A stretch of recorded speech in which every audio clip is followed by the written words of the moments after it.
ஹாய்ங்க. இது வந்துட்டு Friday evening எடுத்த விலாகு. மார்னிங்லேருந்து எடுப்போம்னு நினச்சேன். ஆனால் முடியலங்க. கரெக்டாக இருந்துச்சு பையனோட சென்ட் பண்ணுறதுக்கு, ஸ்கூலுக்கு அனுப்புறதுக்கு. மீன் தொட்டி ரொம்ப மோசமாக இருந்துச்சு. சரி, அதை எடுத்து கொஞ்சம் வாஷ் பண்ணிட்டு மாற்றுவோன்னு நினச்சேன். எனக்கு வீடியோ ஆன் பண்ணாமல் பாதியிலே அப்படியே போயிட்டு வீடியோ எடுக்கிறேன்னு நினச்சிட்டு பார்த்தா அது எடுக்கலை. அப்புறம் பாதிக்கு மேலே தான் தெரிஞ்சிச்சு எடுக்கலைன்னு. அதனால் அதை ஆஃப் பண்ணிவிட்டு திருப்பி ஆன் பண்ணி இந்த வீடியோ எடுத்தேன். அதில் வந்துட்டு ஒரே ஒரு நல்ல விஷயம் என்னென்னா, இந்த மீனை ஒரு 2 வாட்டி நான் கீழே போட்டுட்டேன்ப்பா. எனக்கு அது எடுக்க தெரியாமல் கீழே விழுந்துருச்சு. ஒரு 2 டைம்ஸ் பாவமாக போயிடுச்சு எனக்கு.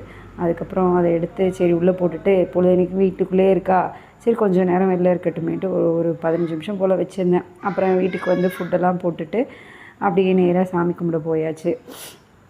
சாமி கும்பிட போனேன்.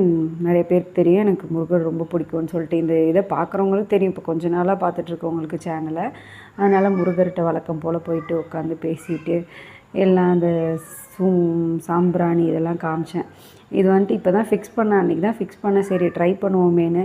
அது எனக்கு எப்படி சரியாக எடுத்து வீடியோ எடுக்க தெரில. அது கரெக்டாக எனக்கு வரல. இன்னொரு நாள் முடிஞ்சால் அதை கரெக்டாக வேணும்னா சொல்லுங்கள், எடுத்து காட்டுறேன். அந்த இது அது வாங்கினது டீட்டெயில்ஸ் வேணும்னா சொல்லுங்கள், கொடுக்குறேன். அப்புறம் நைட் ஆகிடுச்சு.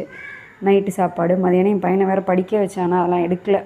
நைட்டு சாப்பாடு ஆணுச்சு. அதுக்கப்புறம் அப்படியே கிச்சன்லாம் க்ளீன் பண்ணிவிட்டு பாத்திரம்லாம் விளக்கிட்டு கொஞ்சம் நேரம் போய் வெளியில் உட்காந்து காற்று வாங்கிட்டு நல்லா வந்து படுத்தேன்ப்பா.